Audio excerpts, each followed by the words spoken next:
According to given question, a 1 kg stationary bomb is exploded in 3 parts having mass 1:1:3 respectively. Parts having same mass move in perpendicular direction with velocity 30 meter per second. Then the velocity of bigger part will be. Question में ये कहा गया है कि एक stationery bomb, stationery है मतलब initial velocity 0 है, जो कि 1 kg का है, ये एक्सप्लोड होता है, ब्लास्ट होता है और 3 पार्ट में डिवाइड होता है। इन तीनों पार्ट्स के मासेस का रेशियो है 1:1:3। अब साथ में ये कहा गया है कि जिनके मासेस सेम है मतलब 1:1 वाले, वो परपेंडिकुलर डायरेक्शन में जाते हैं 30 मीटर पर सेकेंड से। परपेंडिकुलर डायरेक्शन कोई सी भी हो सकती है, एक्स वाई, वाई जेड या एक्स जेड। आपको पूछा क्या गया है, velocity of bigger part will be, बड़े वाले पार्ट की जिसका रेशियो 3 है उसकी वेलोसिटी क्या होगी। तो हमारे पास 3 मास, एक मास से अपन ने 3 मासेस बनाए हैं, एक बॉम्ब से अपन ने 3 पार्ट बनाए हैं। पहले पार्ट की मास अपन m मान लेते हैं, भाई 1:1:3 है, टोटल 1 kg है, तो इसको मान लेते हैं अपन m कि भाई ये m और 3m में डिवाइड हुआ है। ये 1:1:3 है मतलब m एंड 3m के 3 पार्ट आपके पास मिले हैं। अब ये m गया है कितने से, तो इसकी स्पीड है आपके पास में 30 मीटर पर सेकेंड आई केप में। परपेंडिकुलर है तो i और j अपन ले सकते हैं। दूसरा जो मास है वो भी m है, इक्वल मास है, परपेंडिकुलर गया है 30 मीटर पर सेकेंड से j केप में। तीसरा जो मास है 3m, उसके लिए हमें कोई डायरेक्शन वगैरह पता नहीं है, उसकी हमें वेलोसिटी चाहिए। तो लेट्स से उसकी वेलोसिटी कितनी है, v वेक्टर। अब यहाँ पर ये जो i एंड j है, दोनों इक्वल मासेस हैं, ये एक दूसरे के क्या है, परपेंडिकुलर मोशन करते हैं। ठीक है, हमें वेलोसिटी चाहिए थर्ड मास की या बिगर पार्ट की, मतलब v वेक्टर हमें चाहिए। ये जो v वेक्टर अपन ने लिखा है इसकी वैल्यू अपने को चाहिए।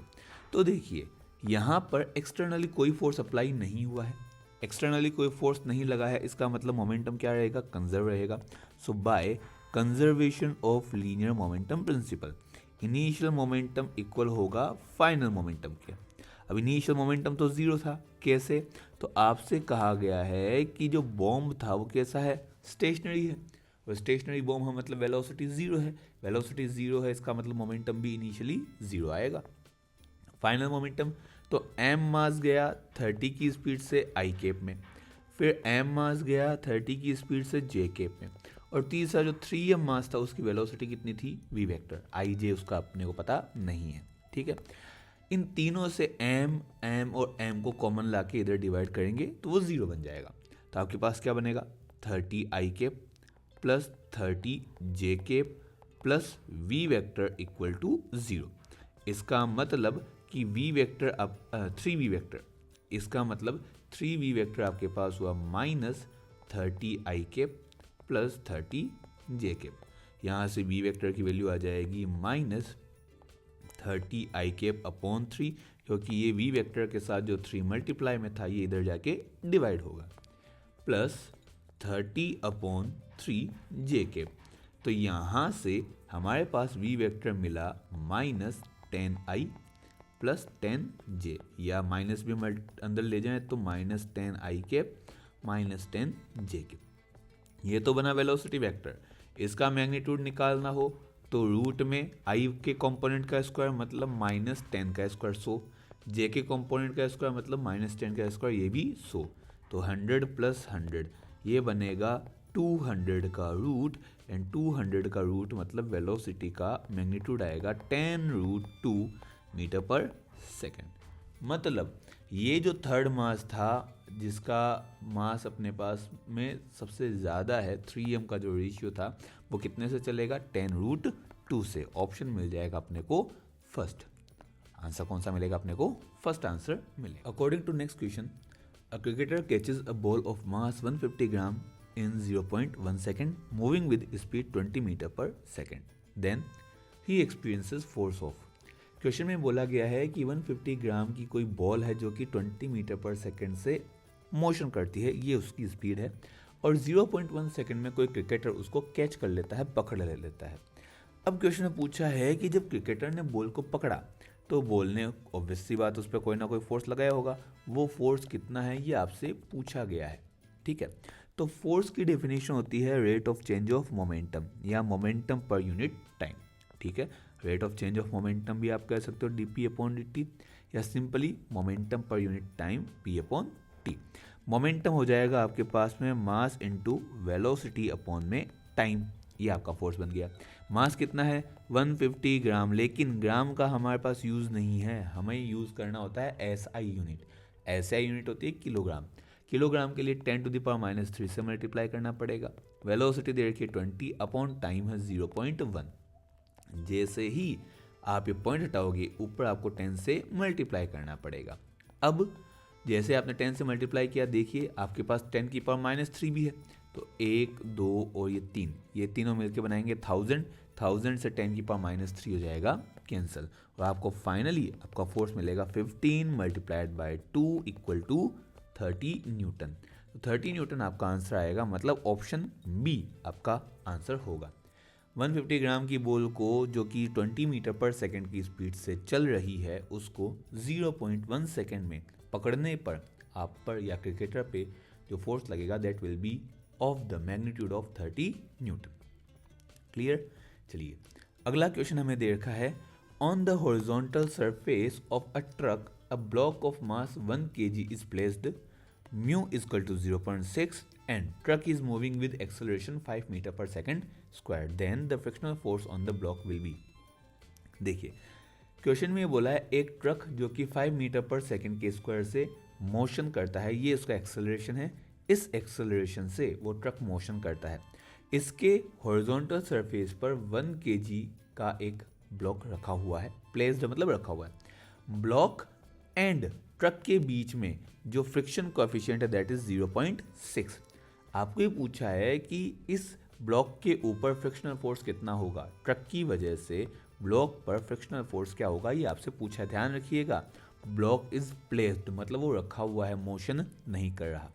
मतलब हमारे पास सिचुएशन कुछ इस टाइप की है कि आपके पास एक ट्रक है, आपके पास क्या है, एक ट्रक है, ठीक है, इस टाइप से कोई ट्रक है। इसके ऊपर आपके पास एक ब्लॉक रखा हुआ है। ट्रक आगे की तरफ मोशन करता है 5 मीटर पर सेकंड स्क्वायर के एक्सेलरेशन से, और यहाँ ट्रक के सरफेस और ब्लॉक के बीच में जो फ्रिक्शन कोएफिशिएंट है दैट इज 0.6, ये आपको दे रखा है। अब ऑब्वियस सी बात है, जब ट्रक आगे की तरफ मोशन करेगा तो ब्लॉक पर पीछे की तरफ शूडो फोर्स लगेगा, क्योंकि एक्सेलरेटेड करता हुआ फ्रेम हमेशा नॉन इनर्शियल होता है, और नॉन इनर्शियल फ्रेम में न्यूटन्स लॉज को अप्लाई करने के लिए हम एक शूडो फोर्स को काम में लेते हैं। कौन सा फोर्स काम में लेते हैं, शूडो फोर्स। और ये शूडो फोर्स किस पे लगेगा, उस फ्रेम में रखे हुए हर एक ऑब्जेक्ट पर लगेगा जो फ्रेम कोई ना कोई एक्सेलरेटेड मोशन कर रही हो। तो यहाँ पर एक शूडो फोर्स लगेगा पीछे के डायरेक्शन में, कितना होगा, तो शूडो फोर्स का फॉर्मूला होता है mass of the object multiplied by the acceleration of the system, M A. ठीक है, तो ये जो शूडो फोर्स है ब्लॉक के ऊपर that will be M A. M कितना हो जाएगा आपके पास में 1 kg, ए हो जाएगा 5, तो ये हो जाएगा 5 न्यूटन। ठीक है, तो ये आपके पास में 5 न्यूटन का एक शूडो फोर्स इसके ऊपर अप्लाई होगा। ठीक है, अब बात करते हैं इसके ऊपर लगने वाले फ्रिक्शनल फोर्स की, क्योंकि पूछा तो फ्रिक्शनल फोर्स ही था। तो फ्रिक्शनल फोर्स की बात करते हैं बेटा। यहाँ पर ध्यान दीजिएगा कि आपके पास में ये जो ब्लॉक है इस पर फ्रिक्शनल फोर्स किधर लगेगा, तो देखिए पीछे तब शूडो लगा, मतलब फ्रिक्शन कहाँ लगना चाहिए, आगे लगना चाहिए।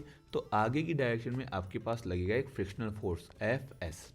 इस फ्रिक्शनल फोर्स की वैल्यू होती है म्यू एम जी। म्यू की वैल्यू 0.6 दे रखी है, मास 1 kg, और जी की वैल्यू कुछ नहीं दे रखी हो तो अपन कितनी लेंगे, 10 ले लेंगे। ठीक है, तो अब यहाँ पर 0.6 × 1 × 10 क्या हो जाएगा, 6 न्यूटन। ये आ गया आपका फ्रिक्शनल फोर्स। ठीक है, अब आप यहाँ पे ध्यान दीजिए, आपके पास फ्रिक्शनल फोर्स कितना है, 6 न्यूटन। आपके पास में जो शूडो फोर्स जिसकी वजह से ऑब्जेक्ट मोशन कर सकता था दैट इज 5 न्यूटन। अब फ्रिक्शनल फोर्स कितना होगा, 6 न्यूटन होगा क्या, नहीं। ये जो फ्रिक्शनल फोर्स है ये स्टैटिक फ्रिक्शन की लिमिट वैल्यू है, लिमिटिंग वैल्यू है। ठीक है, मतलब फ्रिक्शनल फोर्स इतना लग सकता है, ये मैक्सिमम वैल्यू है, दैट्स इज द लिमिटिंग। ये लिमिटिंग फ्रिक्शन है, मैक्सिमम इतना लग सकता है, लेकिन इतना ही लगेगा क्या, नहीं। जो स्टैटिक फ्रिक्शन होता है वो होता है सेल्फ एडजस्टिंग। अब सेल्फ एडजस्टिंग होने की वजह से अगर आपका एक्सटर्नल फोर्स लिमिटिंग फ्रिक्शन से ज़्यादा है तब तो आपका लिमिटिंग फ्रिक्शन ही अप्लाइड फ्रिक्शन होगा, लेकिन यहाँ पर क्या है, हमारा एक्सटर्नल फोर्स जो है वो लिमिटिंग फ्रिक्शन से कम है। जब ऐसी कंडीशन होगी तो जो आपका फ्रिक्शन फोर्स है वो किसके इक्वल हो जाएगा, एक्सटर्नल फोर्स के ही इक्वल हो जाएगा। मतलब कितना हो जाएगा यहाँ पर 5 न्यूटन। ठीक है, तो यहाँ पर आपके पास फ्रिक्शनल फोर्स कितना आएगा, 5 न्यूटन, 6 न्यूटन नहीं आएगा। 6 Newton is the maximum friction that can be applied between the surface of truck and object. But यहाँ पर जो आपका एक्सटर्नल फोर्स है वो आपके लिमिटिंग फ्रिक्शन से क्या है, कम है। इस वजह से ये जो लिमिटिंग फ्रिक्शन है ये काम में ना आकर एक्सटर्नल फोर्स ही स्टैटिक फ्रिक्शन में कन्वर्ट हो जाएगा। नीट 2002 में आया हुआ एक क्वेश्चन है। According to the question, a block of mass 10 kg placed on a rough horizontal surface having coefficient of friction mu equal to 0.5. If a horizontal force of 100 Newton acting on it, then acceleration of the block will be। Question में ये बोला है कि किसी rough and horizontal surface पर एक 10 kg मास का कोई ब्लॉक रखा गया है। इस ब्लॉक और हॉरिजॉन्टल सरफेस के बीच कोएफिशिएंट ऑफ फ्रिक्शन है 0.5। अगर इस ब्लॉक पर एक 100 न्यूटन का कांस्टेंट हॉरिजॉन्टल फोर्स अप्लाई किया जाए तो ब्लॉक में प्रोड्यूस होने वाला एक्सेलरेशन कितना होगा, ये हमसे पूछा गया है। तो देखिए क्वेश्चन कुछ इस टाइप का है कि आपके पास में एक हॉरिजॉन्टल रफ सरफेस है जिसके ऊपर 10 kg का कोई ब्लॉक रखा गया है और इस 10 kg के ब्लॉक पर 100 न्यूटन का एक कांस्टेंट फोर्स अप्लाई किया गया है। लेकिन मज़े की बात यह है कि ये फोर्स तो आपने लगाया है, साथ ही साथ इस रफ हॉरिजॉन्टल सरफेस की वजह से जो भी रिलेटिव मोशन होगी ब्लॉक और सरफेस के बीच, उसकी ऑपोजिट डायरेक्शन में क्या लगेगा, एक फ्रिक्शनल फोर्स। ठीक है, तो जैसे आपने फोर्स इस डायरेक्शन में लगाया, ठीक है, तो ब्लॉक क्या करेगा, इसी फोर्स की डायरेक्शन में मोशन करना चाहेगा, तो रिलेटिवली इसको अपोज करने के लिए फ्रिक्शन लगेगा पीछे की डायरेक्शन में। ठीक है, साथ ही साथ इस ब्लॉक पर नीचे लग रहा है ग्रेविटेशनल फोर्स mg एंड ऊपर लग रहा है इस सरफेस की वजह से नॉर्मल रिएक्शन फोर्स n की वैल्यू यहाँ पर होती है mg के इक्वल। अब m कितना है, मास मतलब 10 kg दे रखा है, g की वैल्यू 10, तो n हो जाएगा आपके पास में 100 न्यूटन। यहाँ से फ्रिक्शनल फोर्स आ जाएगा म्यू n करके, म्यू की वैल्यू आपके पास है 0.5 इंटू n की वैल्यू 100, तो फ्रिक्शनल फोर्स आ गया आपके पास में 50 न्यूटन। फ्रिक्शनल फोर्स आ चुका हमारे पास कितना है, 50 न्यूटन, तो Fs की वैल्यू आ गई 50 न्यूटन। अब देखिए pulling force 100 Newton, retarding force 50 Newton, खींचने वाला 100 न्यूटन, रोकने वाला 50 न्यूटन, तो नेट फोर्स कितना बचेगा। So net force is equal to pulling force minus retarding force, pulling force minus retarding force. Pulling force कौन सा था, कैपिटल F जो आपने अप्लाई किया है एक्सटर्नल, एंड रिटार्डिंग कौन सा है, फ्रिक्शनल फोर्स। ठीक है, Fs। तो पुलिंग फोर्स मतलब एक्सटर्नल फोर्स कितना है आपके पास में 100 न्यूटन, माइनस रिटार्डिंग फोर्स कितना था 50 न्यूटन। F नेट को अपन लिख सकते हैं ma। ठीक है, now A will be equal to 50 upon m कितना है 10 kg, तो ये आ जाएगा 5 मीटर पर सेकेंड स्क्वायर। ये होगा अपना एक्सेलरेशन 5 मीटर पर second square. This is our acceleration. Okay, तो ये अपना एक्सेलरेशन आएगा। चलिए अगले क्वेश्चन पे चलते हैं। अगला क्वेश्चन क्या दे रखा है, अगला क्वेश्चन भी 2002 में ही आया हुआ है। A lift of mass 1000 kg which is moving with acceleration 1 meter per second square in upward direction. Then the tension developed in string which is connected to the lift is। आपको question में दे रखा है 1000 kg की एक lift है जो कि 1 metre पर सेकेंड स्क्वायर के एक्सेलरेशन से अपवर्ड डायरेक्शन में, ऊपर की डायरेक्शन में मोशन कर रही है। Tension developed in string, lift की जो स्ट्रिंग है उसमें कितनी टेंशन होगी ये आपसे पूछा गया है। इसमें हमारे पास दे रखा है एक स्ट्रिंग है जिससे एक लिफ्ट कनेक्टेड है, लिफ्ट का मास कितना है 1000 kg। ठीक है, ये आपको दे रखा है। अब इसमें होगा क्या, तो देखो बेटा इस पर नीचे लगेगा mg एंड a एक्सेलरेशन से ये ऊपर जा रही है, a कितना है 1 मीटर पर सेकेंड स्क्वायर, तो ये 1 मीटर पर सेकंड स्क्वायर से ये ऊपर जा रही है, ठीक है, और ऊपर इसमें फोर्स लगेगा टेंशन। क्लियर। सो यहाँ पर इक्वेशन क्या बनेगी, तो देखिए टी ऊपर है, mg नीचे है, and net acceleration upward direction में है। इसका मतलब टी ज़्यादा होगा, टी ज़्यादा होगा तो इक्वेशन बनेगी T minus M G equal to M A. So यहाँ से टी इक्वल होगा M G plus M A के। So T equal to M common G plus A. M की वैल्यू 1000, जी की वैल्यू आ गई आपके पास में कितनी 9.8 प्लस ए की वैल्यू है 1, तो ये बना 1000 मल्टीप्लाइड बाय 10.8। जैसे ही इसको सॉल्व करोगे टेंशन की वैल्यू आएगी 10,800 न्यूटन। तो 10,800 न्यूटन आपका ऑप्शन होगा, मतलब ऑप्शन नंबर बी। ध्यान रखिएगा यहाँ जी की वैल्यू 10 नहीं लेनी है, क्योंकि 9.8 से एग्जैक्ट आंसर आपको क्वेश्चन में मेंशन कर रखा है। अगर ये ऑप्शन नहीं होता तो हम क्या करते, 11,000 लेते कि भाई यहाँ पर 10 लेकर 10 + 1 11, 11 इंटू 1000 11,000 यहाँ पर हो जाता, लेकिन ऐसा नहीं है। यहाँ पर 9.8 से अपना आंसर आ रहा है, तो जी की वैल्यू भी 9.8 ही लेनी पड़ेगी। इन चीज़ों का आपको एग्ज़ाम में ध्यान रखना है, क्योंकि इनकी वजह से नंबर कट हो जाते हैं, ठीक है। अगला क्वेश्चन है, a monkey of mass 20 kg is holding a vertical रोप।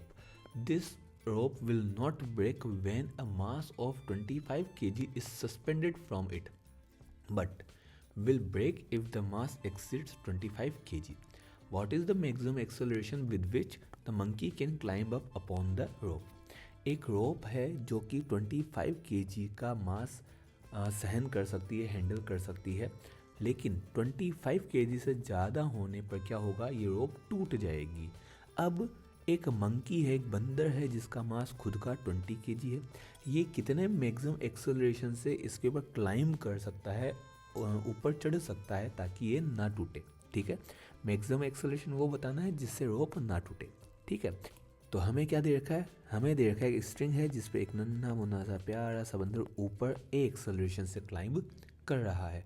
अब हमें ये बोला गया है कि ये जो स्ट्रिंग है इसमें मैक्सिमम टेंशन कितनी हो सकती है, 25 kg वेट के इक्वल।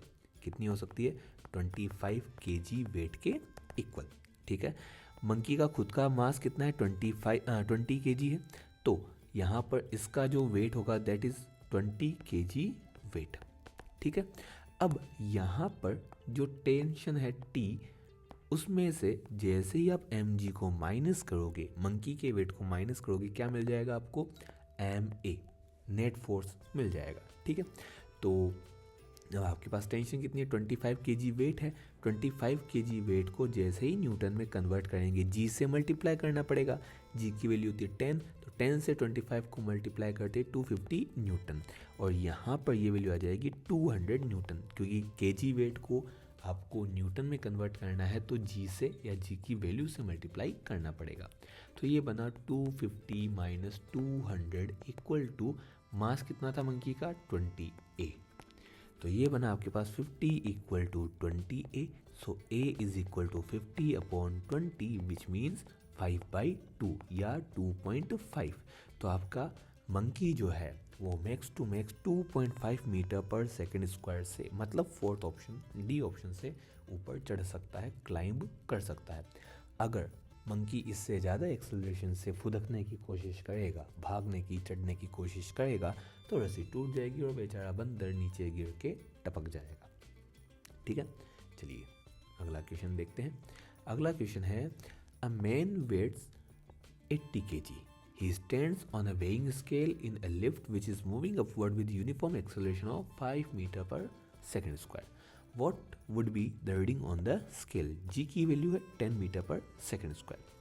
क्वेश्चन में बोला है 80 kg मास का, 80 kg वेट का एक आदमी है, एक मैन है जो लिफ्ट में किसी वेइंग स्केल पर खड़ा है और लिफ्ट खुद 5 मीटर पर सेकेंड स्क्वायर से ऊपर की ओर मोशन कर रही है। जी की वैल्यू 10 है, आपको उस वेइंग मशीन की स्केल की रीडिंग बतानी है, ठीक है। तो वेइंग मशीन है, यहाँ पे कोई आदमी खड़ा है, कोई मैन खड़ा है, इसका नीचे मास होगा mg, नीचे वेट होगा mg, एंड ऊपर क्या लग रहा है, इस पर नेट एक्सेलरेशन लग रहा है कितना, a, ठीक है। साथ ही साथ इस ग्राउंड ने जो ये लिफ्ट का फ्लोर है इसने ऊपर क्या लगाया है, एन लगाया है, ठीक है। ऑब्वियस सी बात है, मोशन ऊपर की साइड है, इसका मतलब एन ज़्यादा होगा, एम जी कम होगा। So pulling force is N, retarding force is M G is equal to क्या हो जाएगा, एम ए, ठीक है। नाउ आपके पास n कितना है, n की वैल्यू आपको पता नहीं है, वो तो आपको पूछी है, क्योंकि जो वेइंग मशीन है वो क्या मेजर करती है, नॉर्मल रिएक्शन ही तो मेजर करती है। तो n आपको पूछा गया है, तो n की वैल्यू यहाँ से होगी M G plus M A, M आ जाएगा कॉमन तो बनेगा g plus A, this is the value of n। तो m कितना है, m है 80 kg, g की वैल्यू यहाँ 10 है, a की वैल्यू है 5, तो 10 प्लस 5 15, 15 इंटू 80 हो जाएगा आपके पास 1200 न्यूटन। तो आपके पास आंसर क्या मिलेगा, 1200 न्यूटन। ऑप्शन आ जाएगा आपका फोर्थ ऑप्शन आपका राइट आंसर होगा कि 80 kg का कोई आदमी अगर 5 मीटर पर सेकंड स्क्वायर से चलती हुई लिफ्ट में एक वेइंग मशीन पे खड़ा है तो उसका वेट जो होगा वो 1200 न्यूटन शो करेगा। मतलब वेट को अगर मेजर किया जाए तो 120 kg वेट, और फोर्स मेजर किया जाए तो 1200 न्यूटन, 1200 न्यूटन। क्लियर? ओके, चलिए अगला क्वेश्चन के साथ साथ देख लेते हैं क्या दे रखा है। The coefficient of static friction mu S between block A of mass 2 kg and table is shown in the figure is 0.2। आपको क्वेश्चन में दे रखा है कि यहाँ पर इस टेबल पर जो ब्लॉक है ए, उसके और टेबल के बीच का जो फ्रिक्शन कोएफिशिएंट है, static friction coefficient, that is 0.2। Okay, A का मास कितना है, 2 kg। What would be the maximum mass value of block B so that the two blocks do not move? The string and the pulley are assumed to be smooth and massless. Okay, question देखिए थोड़ा सा simple सा ही है। Question में बोला है table और इस ब्लॉक ए के बीच में फ्रिक्शन कोएफिशिएंट म्यू एस है 0.2, ठीक है। Mass of A is 2 kg and mass of B आपसे पूछा गया है कि कितना होगा ताकि ये दोनों ब्लॉक से मूव ना करे, डू नॉट मूव, ठीक है, ये आपसे पूछा गया है। तो देखिए अब आपके पास में इस कंडीशन में होगा क्या, इस बी के ऊपर नीचे तो लगेगा एम जी, बी के ऊपर नीचे क्या लगेगा, एम जी, बी पर नीचे लगेगा एम जी, और इस स्ट्रिंग में ऊपर लगेगा टेंशन। यही टेंशन आपके पास इस ए पर भी लगेगा, तो यहाँ पर भी टेंशन आपका क्या होगा, सेम ही होगा टी। अब आपसे कहा गया है कि blocks do not move, blocks को मोशन नहीं करवानी, इसका आप ध्यान रखिएगा। अब यहाँ पर पीछे क्या लगेगा इस ब्लॉक पर, भाई आपके पास टेंशन है, ये टेंशन क्या करेगी, इस ब्लॉक ए को आगे की डायरेक्शन में मोशन करवाना चाहेगी, एंड जैसे ही मोशन होने लगेगी उसको अपोज करेगा कौन, फ्रिक्शन, जो कि लगता है रिलेटिव मोशन के अपोजिट। तो पीछे लगेगा फ्रिक्शन, फ्रिक्शन कितना, एफ एस, ठीक है, स्टैटिक फ्रिक्शन लगेगा एफ एस।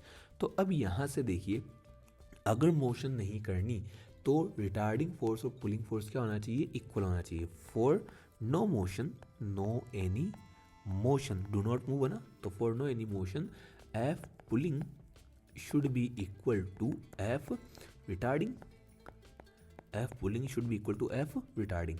पुलिंग फोर्स कितना है, पुलिंग फोर्स है एम जी, ये आपको नीचे खींच रहा है, और रिटार्डिंग कौन है, फ्रिक्शन, ये आपको पीछे खींच रहा है।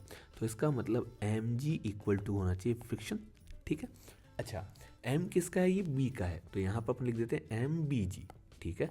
इसको अपन थोड़ा चेंज करके एम बी जी कर लेते हैं, और यहाँ पर जो ए है ऊपर उसका हो जाएगा फ्रिक्शन, हो जाएगा म्यू एन, ठीक है, म्यू एन। क्लियर?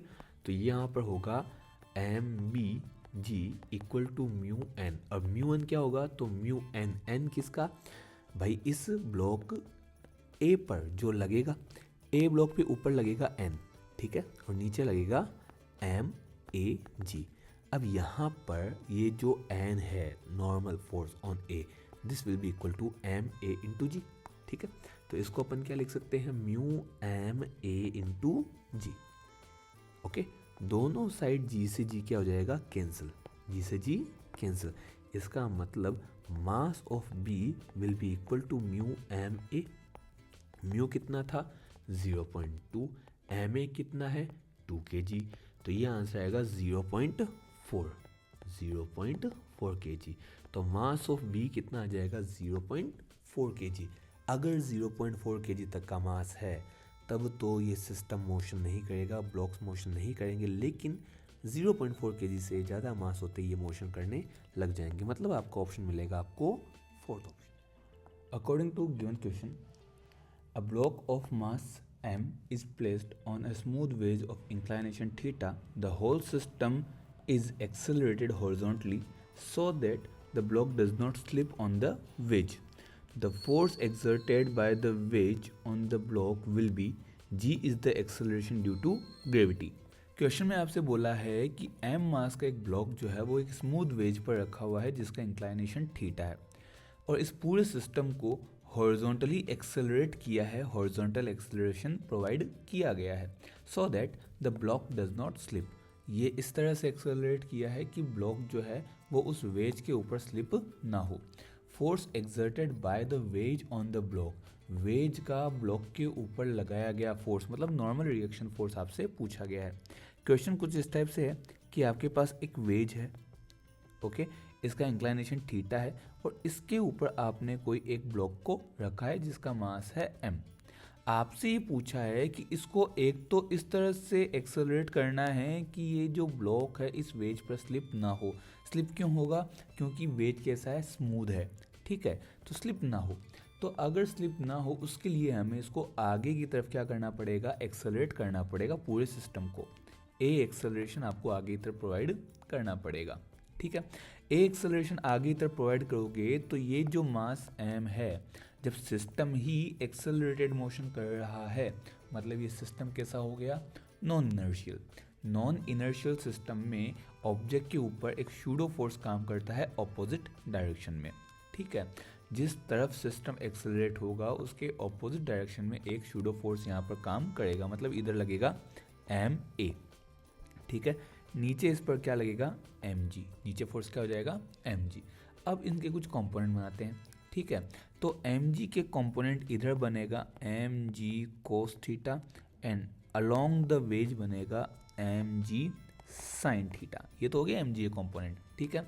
इसी तरह से अब हम बनाते हैं ma के कंपोनेंट। तो ma के कंपोनेंट इस साइड, तो ma का कंपोनेंट आएगा ma sin थीटा, क्या मिलेगा, ma sin theta, along the ways मिलेगा आपको ma cos थीटा, ठीक है। बट अभी तक आपको ये नहीं पता चला कि force exerted by the wedge on the block मतलब नॉर्मल फोर्स कितना है। तो नॉर्मल फोर्स क्या होगा, नॉर्मल फोर्स आपके पास यहाँ लगेगा n, ठीक है। अब देखिए यहाँ पर ब्लॉक को मोशन नहीं करनी, ब्लॉक क्या नहीं होना चाहिए, स्लिप नहीं होना चाहिए, ठीक है। ब्लॉक क्या ना हो, स्लिप ना हो, block does not slip on the ways. इसका मतलब जितना भी फोर्स अपवर्ड लगा उतना ही डाउनवर्ड लगेगा, जितना फोर्स n होगा उतना ही फोर्स ये होगा।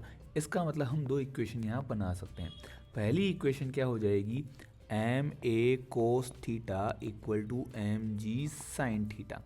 यहाँ पर दोनों साइड m से m हो जाएगा कैंसिल, तो a cos theta will be equal to g sin theta. तो a is equal to G sine theta upon cos theta, या हम कह सकते हैं जी टेन थीटा।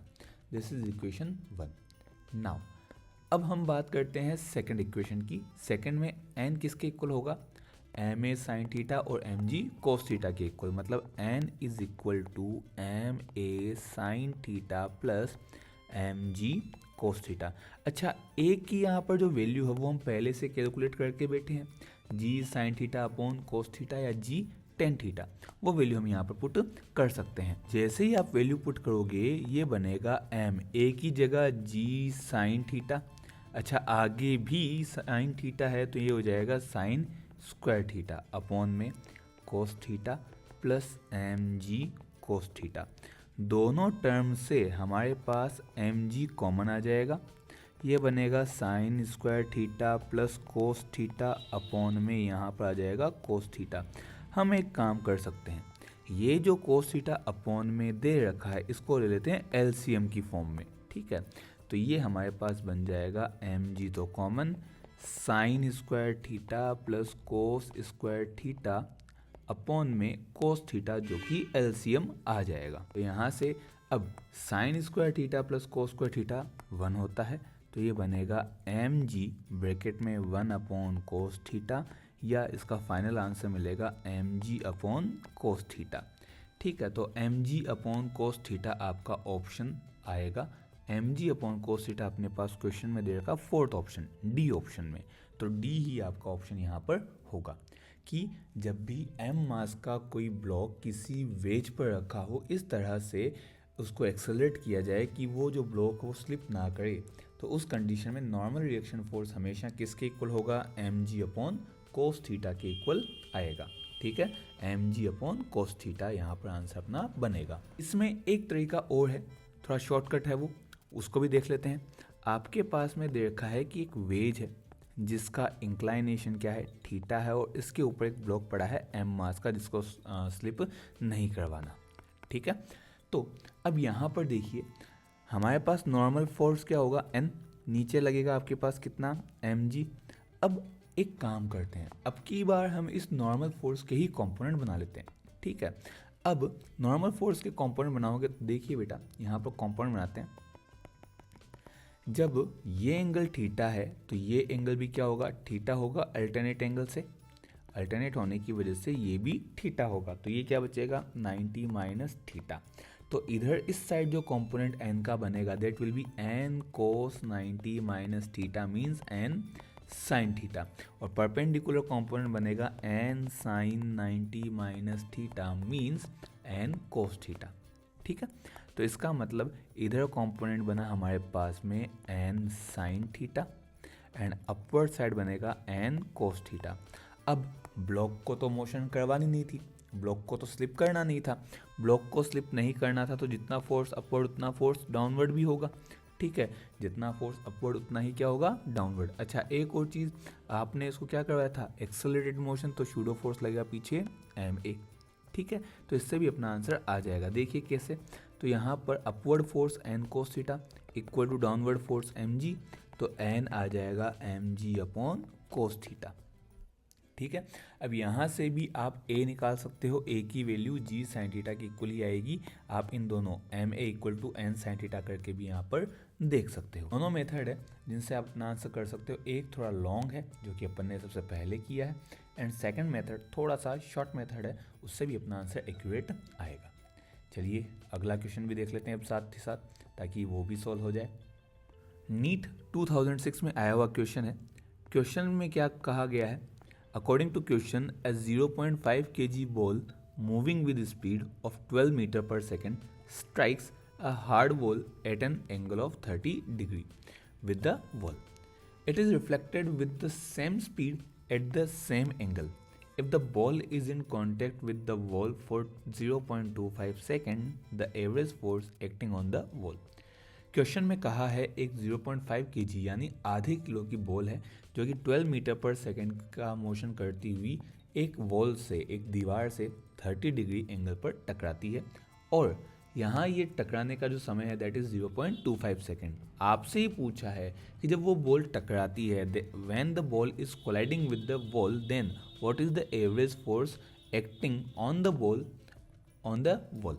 ठीक है, on the wall, average force on the wall पूछा है because of the collision of ball. तो हमारे पास एक वॉल दे रखी है, इसके ऊपर कोई बॉल आई है, कितने एंगल पर, 30 डिग्री एंगल, वॉल के साथ एंगल कितना है, 30 डिग्री, और सेम एंगल और सेम स्पीड से वापस भी चली गई है। ठीक है, अब हमारे पास में ये बना इस वॉल के ऊपर नॉर्मल। अब देखिए बेटा, यहाँ पर बॉल का मास m और स्पीड क्या थी v, तो अगर इस साइड कंपोनेंट बनाया जाए that is mv cos 30 and इधर हो जाएगा mv sin 30। ठीक है, जब बॉल कोलाइड करके वापस जाएगी देन जो कंपोनेंट बनेगा ये इधर आएगा mv, तो mv का कंपोनेंट बन गया mv cos 30, एंड जब वापस जा रही है तब इसका कंपोनेंट बनेगा mv sin 30। ठीक है, तो अब हम इस वर्टिकल डायरेक्शन में देखते हैं, अलोंग द वॉल देखते हैं, तो जितना वेलोसिटी से आया था उतनी वेलोसिटी से वो उसी डायरेक्शन में जा रहा है। ठीक है, तो चेंज इन मोमेंटम, हमें तो फोर्स चाहिए ना, तो change in momentum upon time हो जाएगा, मतलब अपने को चेंज इन मोमेंटम निकालना पड़ेगा। ठीक है, तो change in momentum in Y direction and change in momentum in X direction दोनों निकाल लेते हैं, उससे अपन फोर्स भी कैलकुलेट कर पाएंगे। तो change in momentum in Y direction, Y direction में चेंज इन मोमेंटम क्या होगा, तो चेंज इन मोमेंटम हुआ फाइनल माइनस इनिशियल, फाइनल किधर था माइनस वाई में, इनिशियल भी किधर है माइनस वाई में, तो minus M V cos 30 J cap, and initial भी कितना है माइनस जे केप में ही है, नीचे डायरेक्शन में ही है, तो माइनस करके इनिशियल हो जाएगा minus M V cos 30 J cap. ठीक है, अब ये बन गया आपके पास minus M V cos 30 J cap plus M V cos 30 J cap, तो टोटल मोमेंटम कितना हो गया 0 हो गया, change in momentum in Y direction कितना हुआ 0 हुआ। इसी तरह से एक्स डायरेक्शन की भी बात कर लेते हैं, change in momentum in X direction, तो डेल्टा पी एक्स। ठीक है, ये हमारे पास हो जाएगा, देखिए बेटा आते टाइम एक्स डायरेक्शन में था, पॉजिटिव एक्स डायरेक्शन में, जाते टाइम किधर है माइनस एक्स डायरेक्शन में, ऑपोजिट डायरेक्शन में, तो फाइनल माइनस इनिशियल मतलब माइनस एम वी साइन 30 आई केप, क्योंकि जाते टाइम किधर था ऑपोजिट था, ऑपोजिट मतलब माइनस एक्स में, और आते टाइम किधर था प्लस एक्स में। ठीक है, तो माइनस इनिशियल क्या था एम वी साइन 30 आई केप, तो ये बन जाएगा माइनस 2 एम वी साइन 30 आई केप। आपको क्या चाहिए फोर्स चाहिए, आपको क्या पूछा गया है फोर्स पूछा गया है, फोर्स ऑन द वॉल आपसे पूछा है। ठीक है, अच्छा एवरेज फोर्स पूछा है, ये ध्यान रखिएगा, तो फोर्स क्या हो जाएगा change in momentum upon time, total change in momentum upon time अपने पास क्या बनेगा डेल्टा पी अपॉन में T, delta P upon T. अच्छा डेल्टा पी देखिए यहाँ पर वाई डायरेक्शन में तो 0 था, एक्स डायरेक्शन में 0 नहीं है, तो सिर्फ एक्स डायरेक्शन वाला आएगा minus 2 M V sine 30 upon में टी आई कैप, वैल्यू रख दीजिए सबकी, तो ये बन जाएगा माइनस 2, मास कितना था 0.5, वेलोसिटी थी 12, साइन 30 की वैल्यू 1/2, टाइम था 0.25 सेकेंड।